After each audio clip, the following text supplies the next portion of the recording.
det hendte i time døven at det kom gå fra Augustus Kaisara om at allar heimeren skulle være skriva over i mantel. Detta fyrsta mantel var medan Quirinius var landshövding i Syrialand. Og alt for å være skriva hver i attarbygd søyna, men eisne Josef fyrir Galileo, ur bygden i Nazaret, nian til Judeo, til Davids bygd som heide Betlehem, tog at han var slekta over av Davids huset og at vera skriva over saman vi Mario, trolov og festar må i søyne, som var vi baden. Men det hendte medan de var her, at tøyen kom at hon skulle eia baden, og hon åtte sånsøyn din fyrsta fødda, og hon reiva i han og lei han i en krubbo, tog at ikkje var rom fyrir taimon og i tilhalshusen.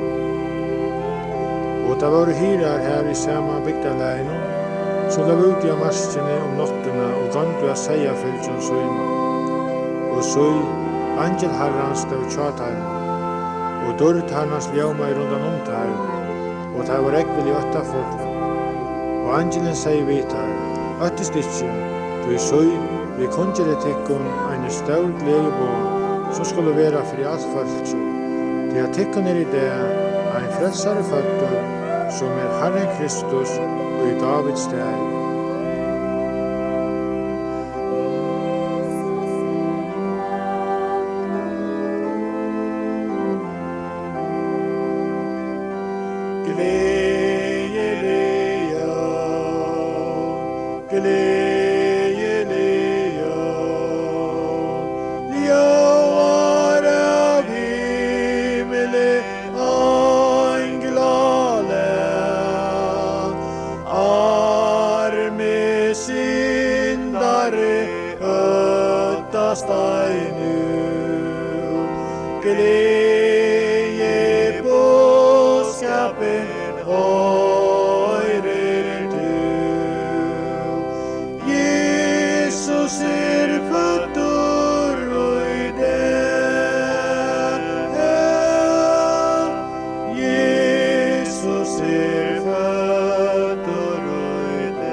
Frelsare mun,